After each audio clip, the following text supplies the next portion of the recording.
Welcome! Welcome! I am Halcyon. This is Hug Nation. It is such a treat to spend this moment with you. Today I wanted to talk about this crazy week that I've been having. Boy, if you have not seen it in your Facebook stream, I went viral this week.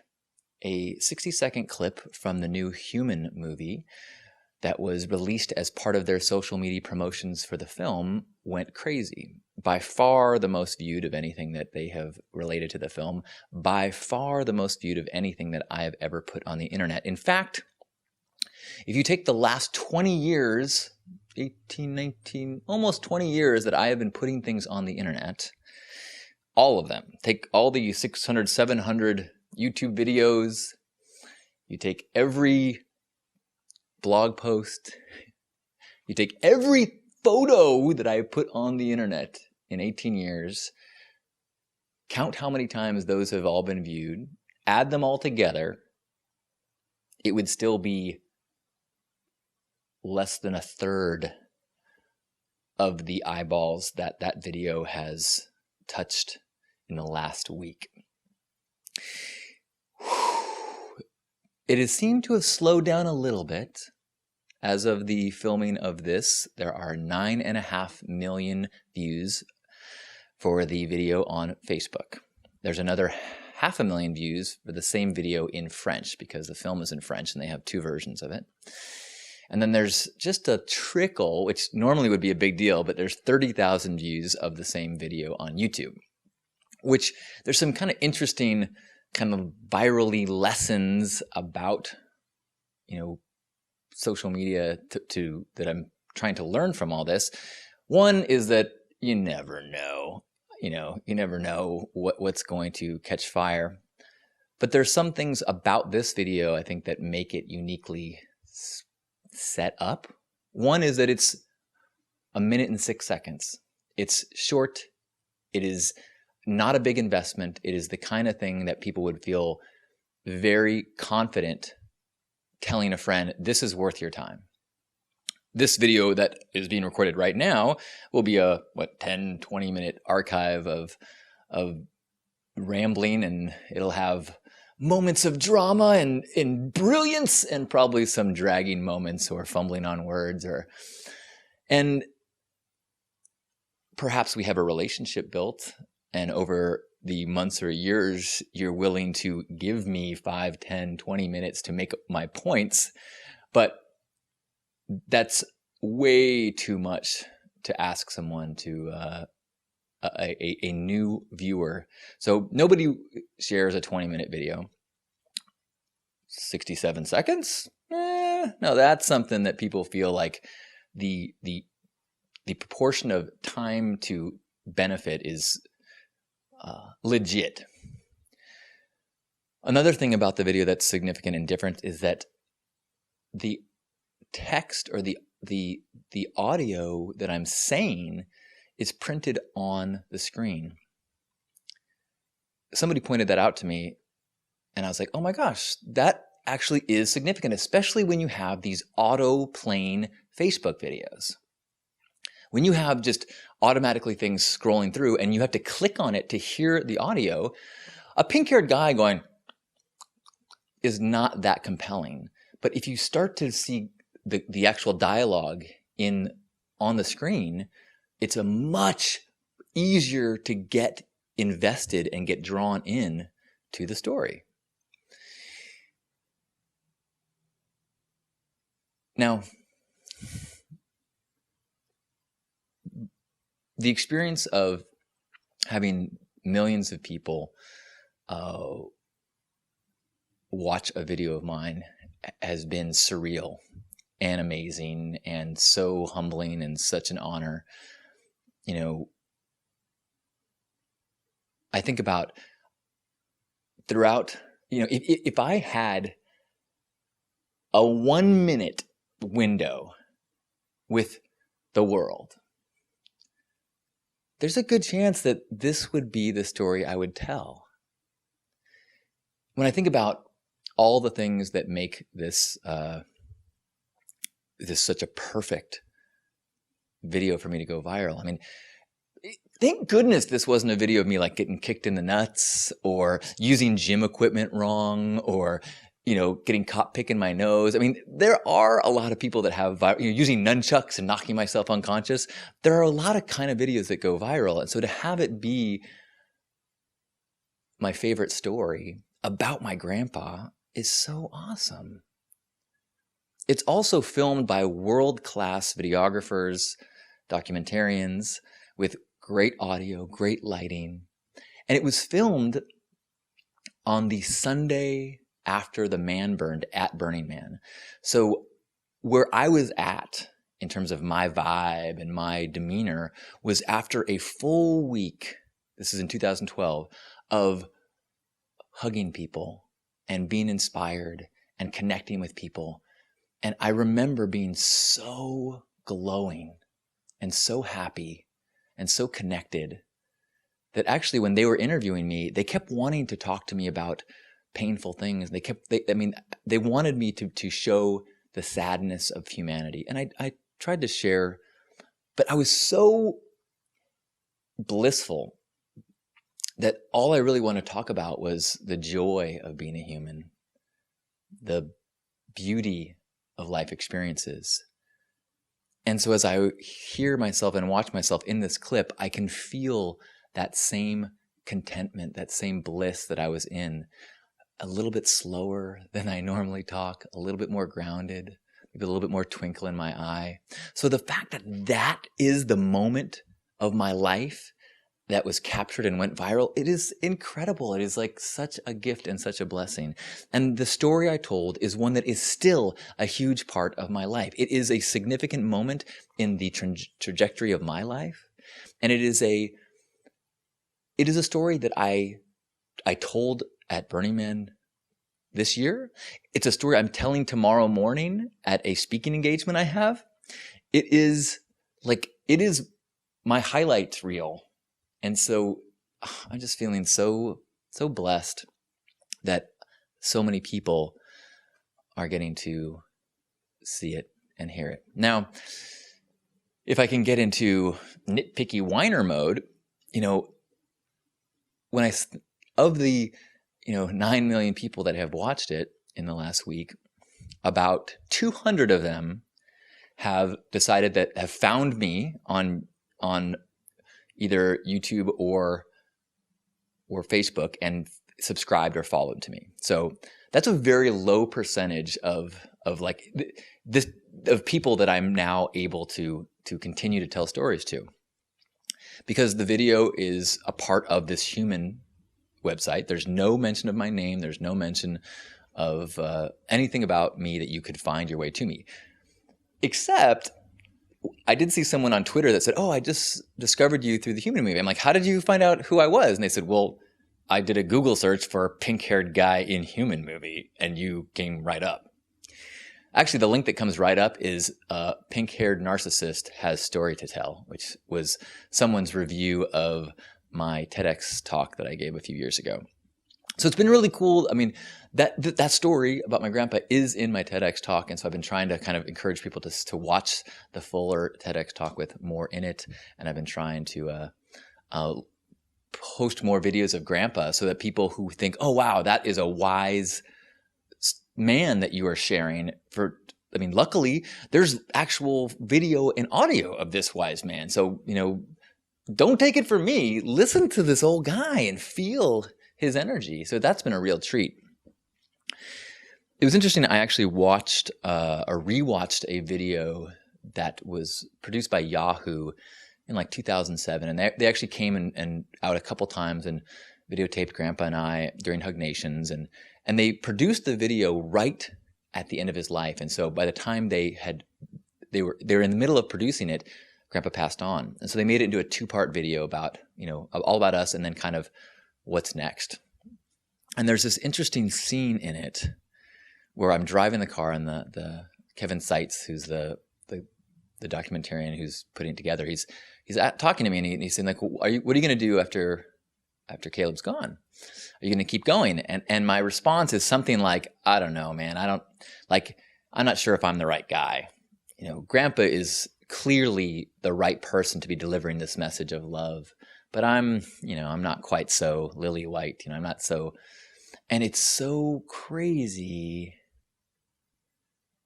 to see myself saying, you know what, I'm really not worthy of this path. Like I'm a assistant to Grandpa, and when he's gone, I guess I'll move on to something else. And then even the difference there's a scene in this thing that was recorded right after he passed. We did a tribute. I did like a one last hug nation. I put on a bunch of his clothes and kind of did a thank you ceremony service for him. And in that little clip, I say, we're going to do you proud, Grandpa. We're going to do you right. And it is so cool to look back and think about how much that has affected my life. How much that idea of I still feel part of my purpose is to help spread this message of love. A part of it is lessons of wisdom and love from Grandpa.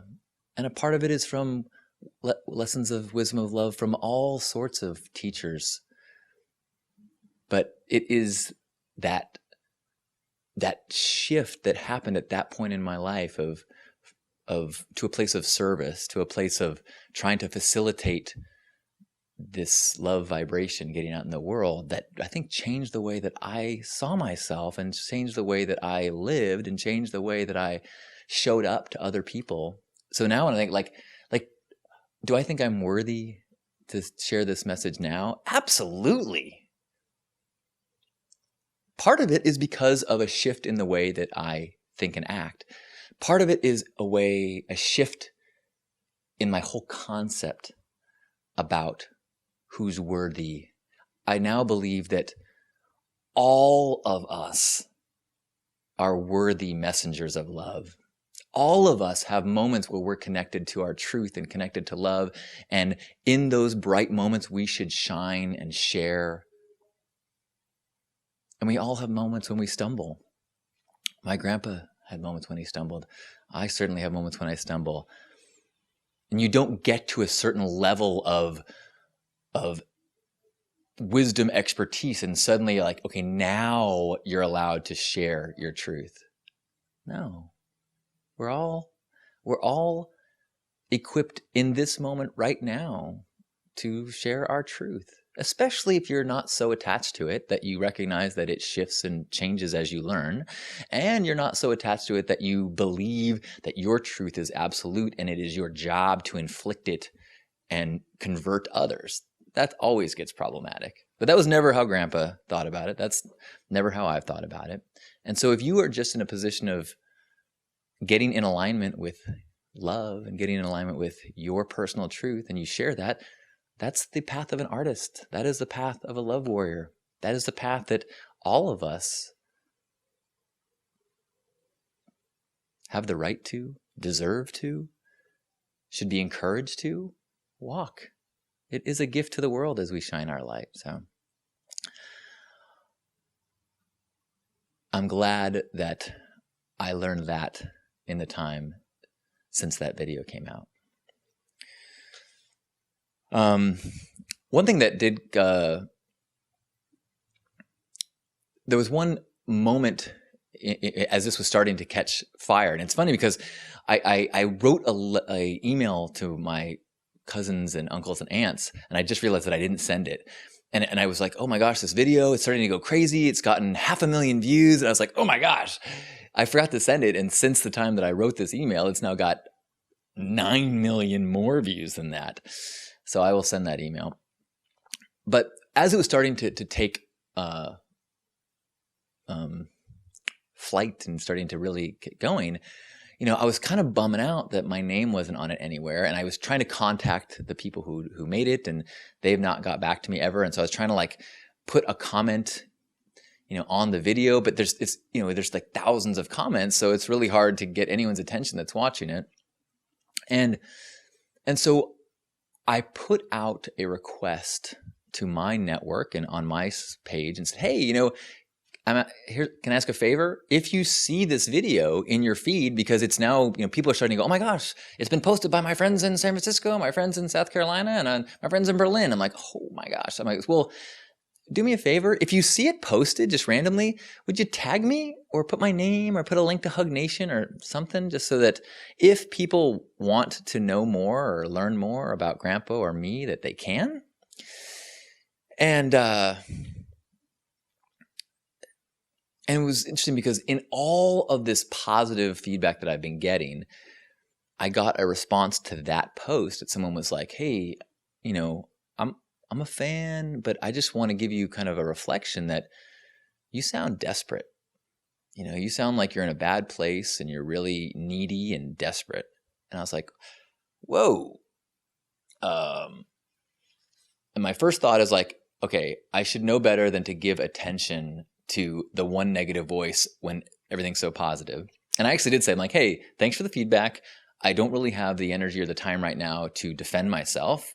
I appreciate the feedback. And then I started thinking about it because I'm a human being and we're wired so that it's very hard to ignore negative thoughts.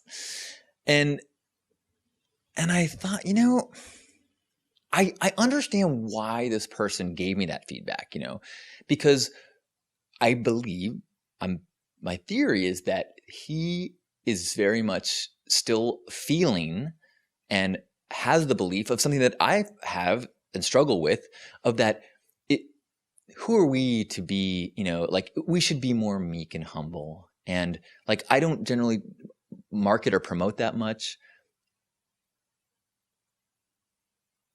You could argue with that, but compared to people who make a living making videos and promote their programs, things like that, I don't do that much. And I'm trying to get over that feeling of like it's needy or desperate to do so. I listened to, I think it was a Marie Forleo lecture where she was saying kind of really strongly the opposite of that, which is like, you need to get out there and get in front of the people that need what you have. Like, it is a disservice to the world if you stay so quiet that nobody who needs your voice can hear your voice. And so as this is going crazy, as people are really resonating with the story from Grandpa and the way that I told it, I'm like, okay, I need to listen to Marie Forleo. I need to do what I can to connect with these people so that I can tell them more stories, so that I can be in my purpose and connect with as many people as are resonating with it. Not necessarily from a, like, I guess it's a really fine line. Is it from a, I want more of this fame, or is it, I want to live my purpose. I want to shine my light as powerfully as possible, as long as I'm doing it with integrity and aligned with love.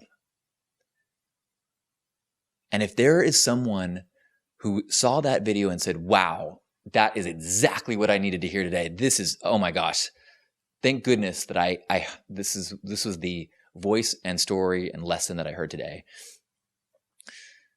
Who's to say that that person wouldn't be profoundly influenced by this connection vibration right now, or hearing another video from Grandpa? It certainly seems like that of all the population of the world, the people who have already said yes are the ones that I should try to connect with. Anyway, so I kind of worked through this and said, you know what? This is part of my lesson of this whole chapter is giving myself permission to be a little pushier, a little more aggressive with getting in front of people that want to hear. So,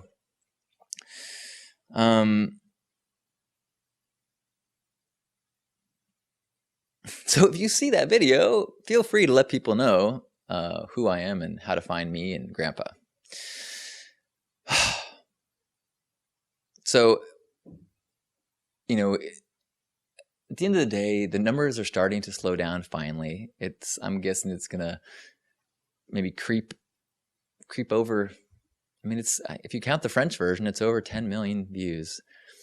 And it's such an amazing feeling to be able to have shared my heart and my voice with so many people and have it been received in such an amazing way, and so many like comments. I mean, the bummer is that I haven't been able to keep up with comments. You know, like I haven't been able to, I wish I could respond to every single person that said, "Oh, cool." You know, I wish I could, and maybe over time I will. Maybe, you know, like months from now, I'll be like, "Hey, remember when you liked that video 3 months ago? That was me. Yeah. I just want to invite you to listen to Hug Nation, and, you know, here's more videos of Grandpa." Maybe, but it's been humbling. It's been amazing. It has been hard to walk away from a computer. You know, it's kind of like I want to wake up in the morning and, you know, the desire to quickly hit refresh and see what happened over the course of the night is very strong. So I guess maybe that's another kind of reflection and lesson from all this. So if you have been a longtime listener and viewer, and I am certainly appreciative. I hope it's been a kick to see how all these kind of people have reacted, and I've gotten a lot of really amazing messages from people.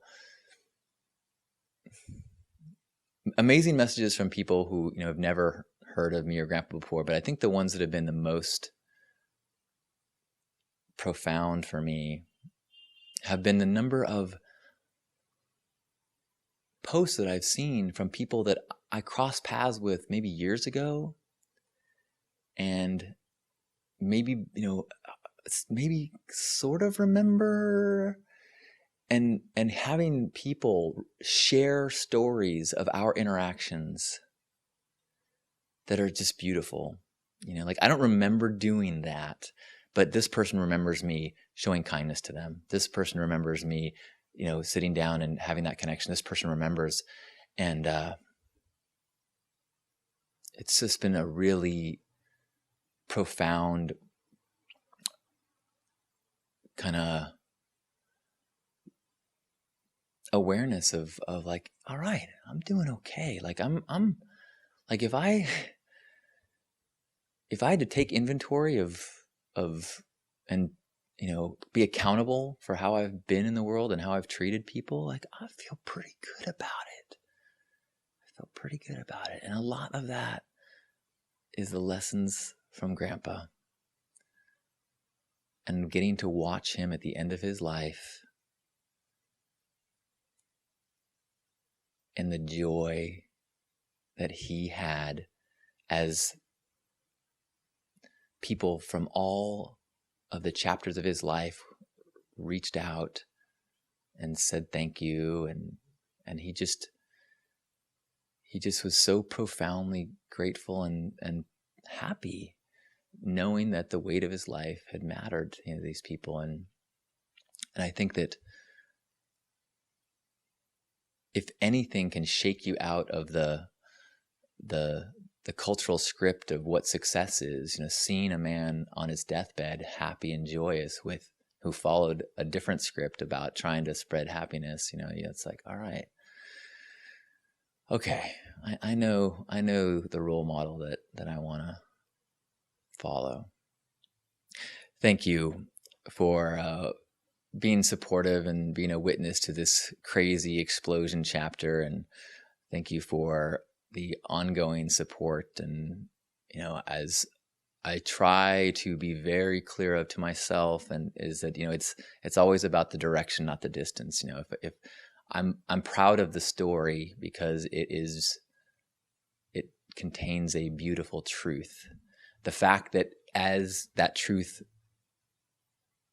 was shared, it resonated and became something that went a great distance is only significant because the direction of the message is in alignment. And so if I never get this kind of attention again, fine. If it happens again, fine. The lesson just needs to continue being that the reward is in walking a path of truth and sharing our lights. And so thank you for all that you do to share your truth and your light. And thank you for allowing me this weekly recalibration to check in and remember to be my highest self. And I hope that you get to have that recalibration, remember to be your highest self.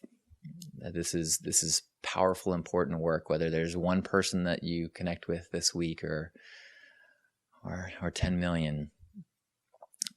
When we are in service, it's good. So thank you. I love you.